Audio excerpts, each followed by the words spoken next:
ninyo. Naunsa naman taon ning si Meta? Stricto naman kayo, sige naman ka-restricted ang among graphics sa among mga balita sa Bombo Radio Cebu. Pero naay usa ka lalaki nga ang iyang content maghubo siya tanan, makita iyang lubot, wa man ma-restricted ni Meta, maglawog siya og manok, maghubo tanan. Mukatkat siya sa ilang kisami, maghubo tanan. Takilid siya sa ilawom sa katri, maghubo tanan, kita iyang lubot. Wa man gi-restricted ni Meta mga kabombo. Naasay tiguang, nag-viral, nagpakita iyang cleavage, bisag kunot, nagpakita siyang lubot. Wa man na restricted ni Meta. Naapoy usa ka babae, nagpatato sa iyang vagina. Unya gi-videohan, gi-upload sa Facebook, pero wa man gi-restricted ni Meta. Unya kining ato aunta tinarong, mag-post tag mga graphics sa to mga balita, mga hard news nato, mate restricted man, i-cover pa nga tong video, i-cover nga to ang mga post. Nya usahay dita ka Facebook Live kay matud pa restricted tag pila ka adlaw. Naunsa naman taon ang ato mga kaigsoona naning kamot nga modaghan ang like, modaghan ang views para maka-income diha sa Facebook. Ako personally ang akong tuslo buwa nga Facebook ug ang ako ang Bombo Radio Bombo June Salde nga Facebook. Dili ko maka Facebook Live bang kabombo, na restricted pod ko nya akong post dili ra ba to binastos. Nagpost ako picture nga naay lalaki gipusil o nagbanaw ang dugo. Gi-restricted ko smita 45 days mga kabombo. So dapat lesson learned, i-blurred yun na. I-blurred yun na kanang na mga gipangdunggab, gipangpusil, nangamatay. Nya dapat kanang mga picture nila, i-blurred yun na kanang dili kay maklaro ang dugo kay stricto kayo ang mita.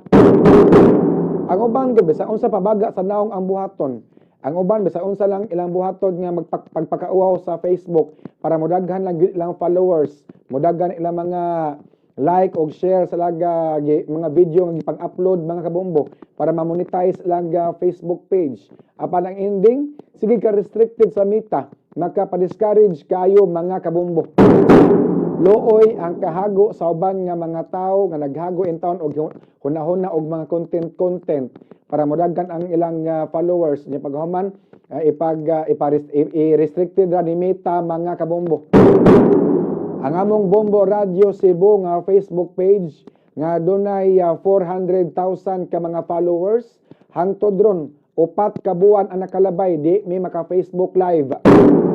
Kining DYMF Bombo Radio Cebu nga bag-o ni nga Facebook namo mao ni ikaupat na pod ni nga Facebook among gigamit. Daghan na mga Facebook gipanggamit mga kabombo, gipang restricted man sa Meta. Gumikan sa mga hard news nato, mga bugat nga mga balita, need man ta graphics pod nga atong ika-support sa to mga balita. Wa kayon si Meta kay medyo matod pa medyo ang balita brutal kayo. Example, gubat sa Israel o sa Hamas.